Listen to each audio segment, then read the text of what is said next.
At 3:12 a.m., 3 heavy thuds echoed through our wooden front door. Knock, knock, knock. I sat up in bed, my heart instantly racing. The cabin was freezing so cold my breath formed small white clouds in the dark room. My eyes darted to the handwritten note our landlord had left taped near the entrance.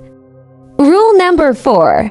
If you hear 3 knocks after midnight, do not look through the peephole, and do not open the door. No matter what, I reached out to wake my husband, but the right side of the mattress was completely empty.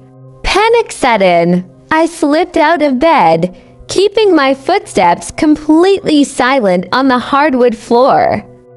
The hallway was pitch black.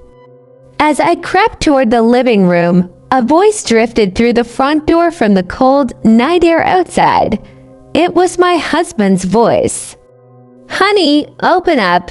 I lost my key on the porch." "It's freezing out here." I took a step toward the doorknob, relief washing over me, but then I looked toward the kitchen.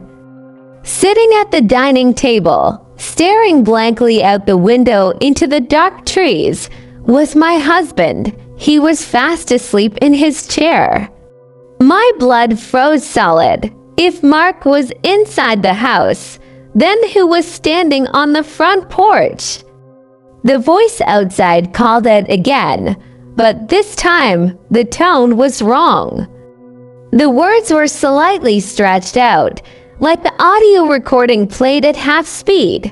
"Who knew he? Open up." Then came a sound that made tears spill down my cheeks a wet, heavy scraping noise. Long, sharp nails were dragging down the outside of the heavy oak door, slowly carving deep lines into the wood from top to bottom. I backed away into the kitchen, keeping my eyes fixed on the front door. Suddenly, the doorknob began to turn slow, deliberate. Click, click, click. The deadbolt was the only thing keeping it from pushing inside. Whatever was standing on the porch realized the lock wouldn't give. The soft voice instantly dropped into a low, guttural rasp that didn't sound human at all. "I know you're awake." Then, total silence.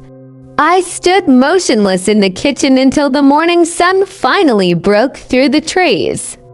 When I stepped onto the porch at 7 a.m., the oak door was covered in deep, jagged claw marks deep enough to show the raw wood beneath the paint.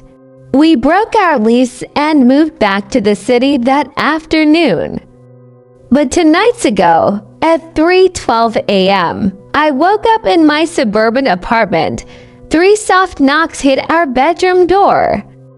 And from the hallway, I heard my own voice whispering back. My eyes snapped open. I lay paralyzed in the dark, staring at the white bedroom door of our 3rd-floor city apartment. Knock, knock, 3 slow, rhythmic thuds.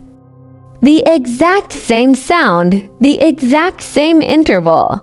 My husband was beside me this time, fast asleep, snoring softly. I reached over, desperate to shake him awake, but my arm felt like lead. The temperature in the bedroom plunged instantly. I watched in sheer terror as my breath bloomed into pale white mist in the dim glow of my phone charger. Then the voice whispered from the dark hallway outside our bedroom door. It was my own voice, perfectly pitched, but spoken with a sickening, wide-mouthed distortion. Rule number 5, never fall asleep. A metallic scraping sound began long, jagged nails slowly dragging down the hallway wall, pulling themselves toward the threshold of our bedroom. The brass doorknob on our bedroom door slowly, silently began to turn. I didn't scream. I didn't reach for my husband. I just pulled the blanket over my head and closed my eyes as tight as I could. Because deep down, I realized the ultimate truth about the Appalachian rules. They don't protect you from the thing in the woods. They just keep you alive long enough for it to follow you home.